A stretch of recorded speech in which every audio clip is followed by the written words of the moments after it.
امت کو اللہ نے یہ فضیلت بخشی ہے کہ انہوں نے اپنی کتاب کی حفاظت کی ہے، اور اس کی ابتدا اللہ نے سورہ فاتحہ سے فرمائی ہے۔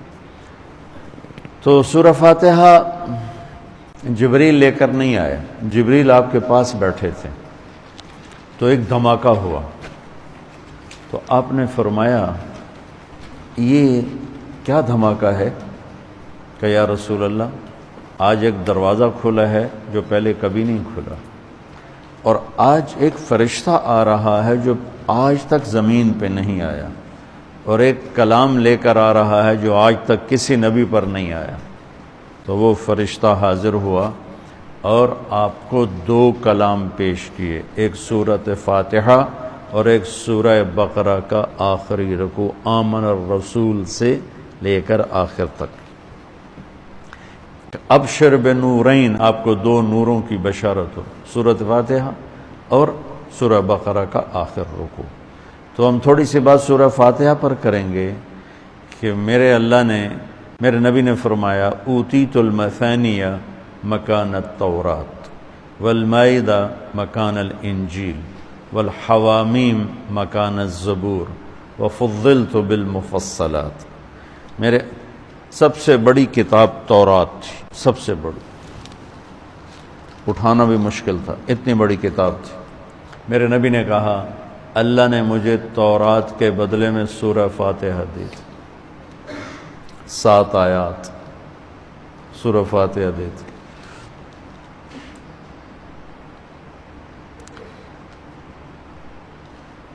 اور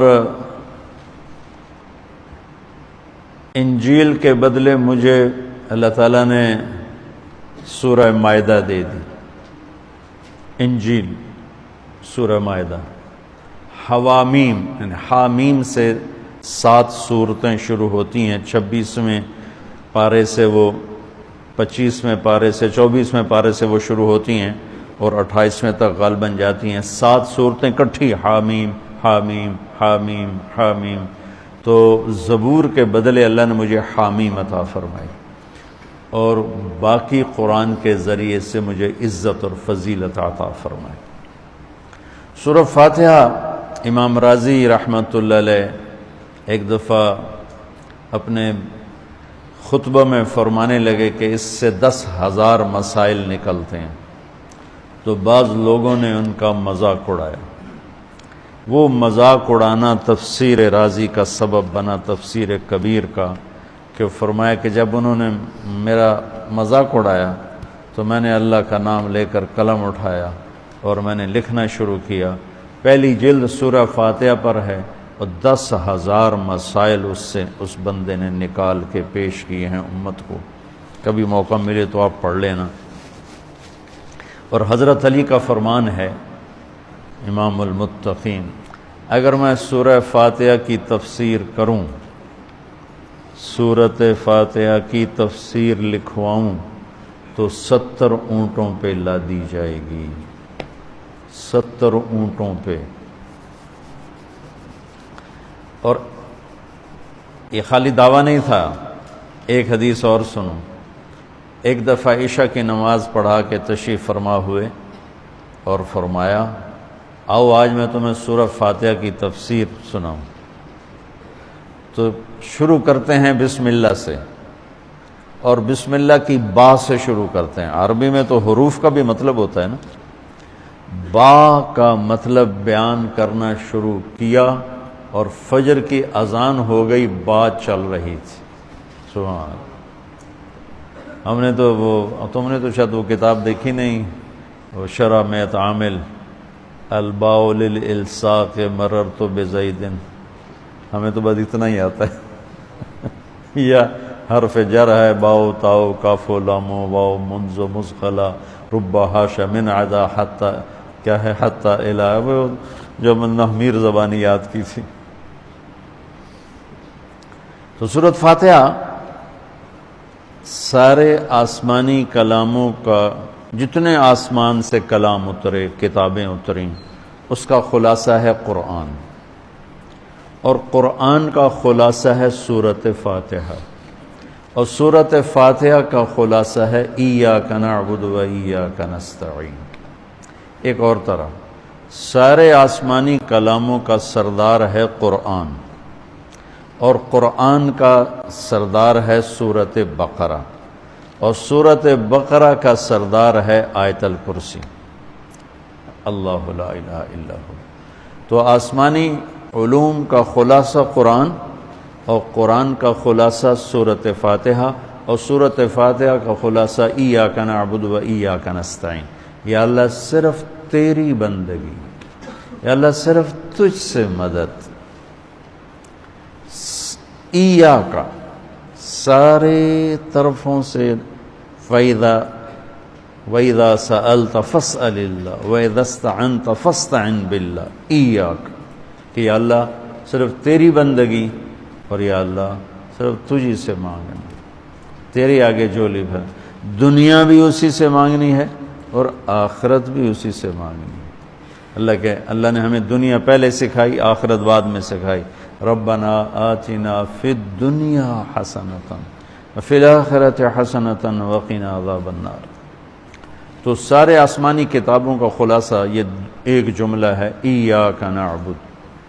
اور بندگی صرف نماز نہیں، بلکہ پوری زندگی اللہ کی چاہت میں گم ہو جائے، ڈھل جائے، اور ہر ضرورت میں اللہ کی طرف ہاتھ اٹھے، مخلوق کی طرف ہاتھ۔ ایک ہوتا ہے ایک دوسرے کی مدد کے لیے، بھائی اپنا ٹریکٹر دینا، یار میری ہمارے ہاں ہم نے اپنی مثال دینی، جب ایک دم زمین تیار کرنے کا وقت آتا ہے تو وہ 3 ٹریکٹر بھی کافی نہیں ہوتے، تو ہم کہتے ہیں جی ذرا اپنا ٹریکٹر بھیج دینا، ایک ہی دن میں ہماری زمین ساری تیار ہو جائے۔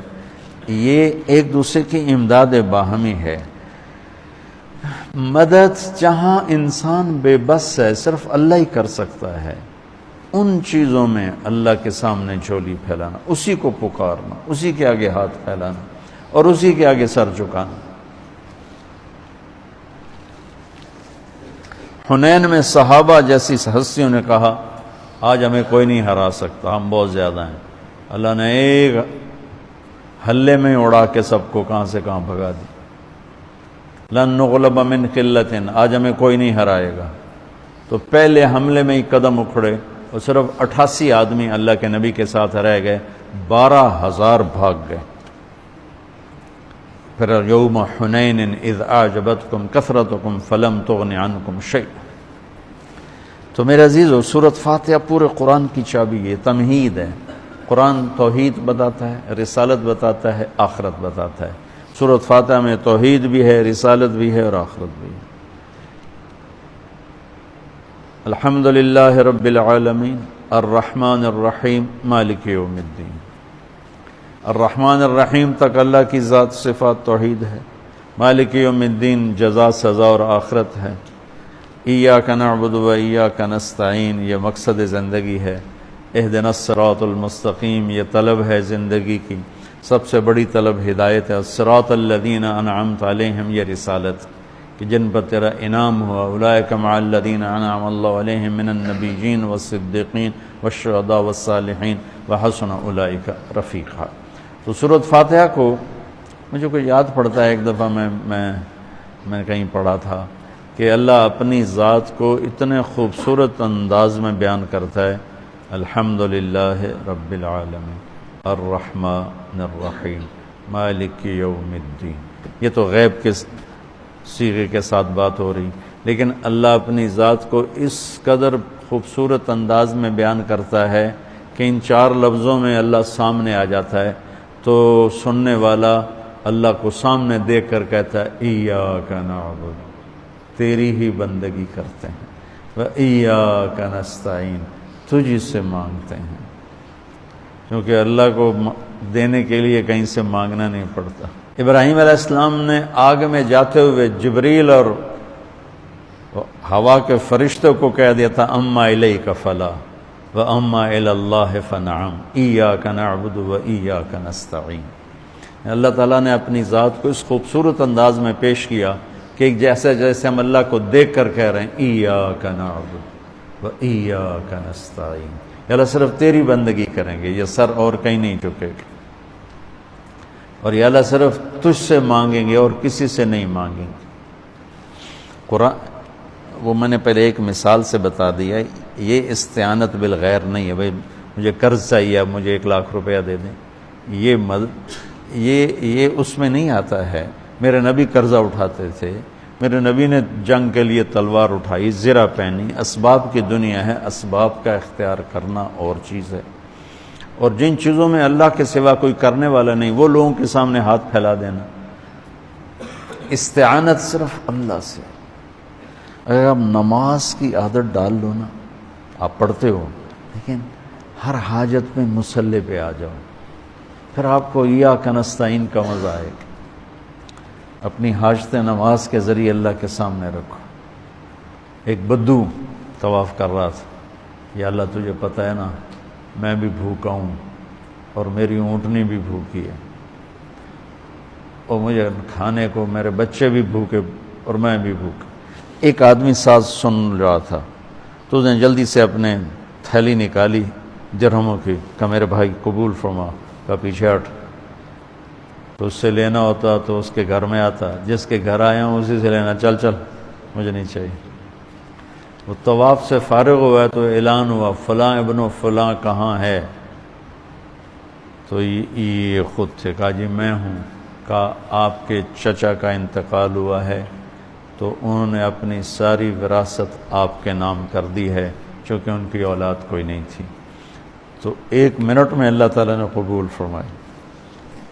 ہشام بن عبد الملک اور سالم بن عبداللہ بن عمر بیت اللہ کا طواف فرما رہے تھے، تو ہشام نے کہا سالم کوئی ضرورت تو بتاؤ، تو وہ کہنے لگے اللہ کے گھر میں ہو کر میں اللہ کو نہ بتاؤں تمہیں بتاؤں، کتنے شرم کی بات۔ تو ہشام چپ ہو گیا۔ ہشام بادشاہ تھا بنو امیہ کا۔ تو جب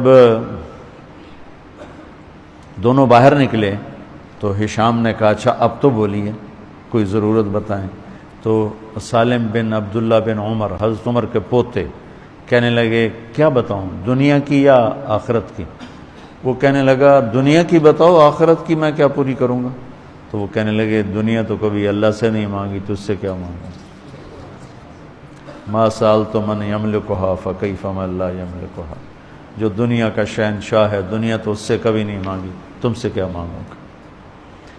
تو میرے عزیزو، سارے قرآن کا خلاصہ یہ 2 لفظ ہیں، ایاک نعبد۔ امت اللہ کے سامنے سر جھکا دے، ہر حرام چھوڑ دے، ہر حلال پہ آ جائے۔ بندگی صرف نماز نہیں ہے، بازار کی بندگی کیا ہے؟ سچائی، ناپ تول کا پورا ہونا، وعدے کا وفا کرنا، کھوٹ ملاوٹ سے بچنا، یہ بازار کی عبادت ہے۔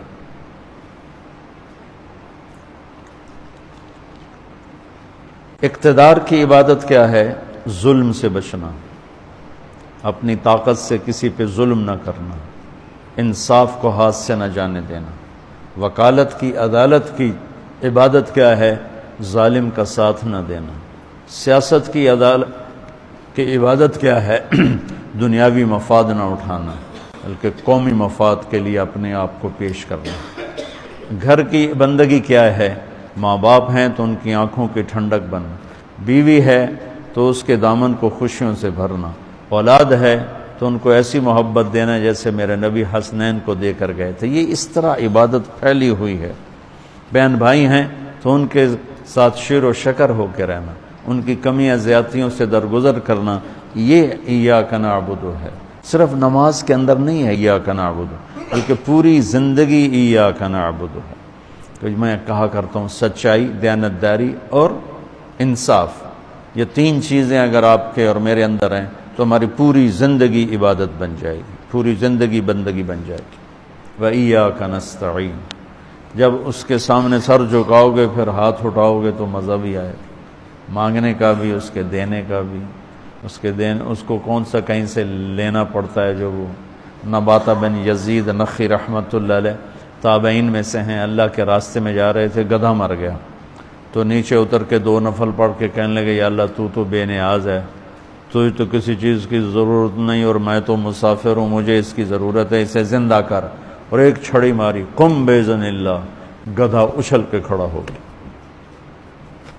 اور امام شعبی، شافعی نہیں شعبی فرماتے ہیں کہ میں نے اس گدھے کو دمشق کے بازار میں فروخت ہوتے دیکھا، اور وہ نباتا پہلے فوت ہوئے، کھوتا بعد وچ مریا۔ ایسی دعا قبول ہوئی۔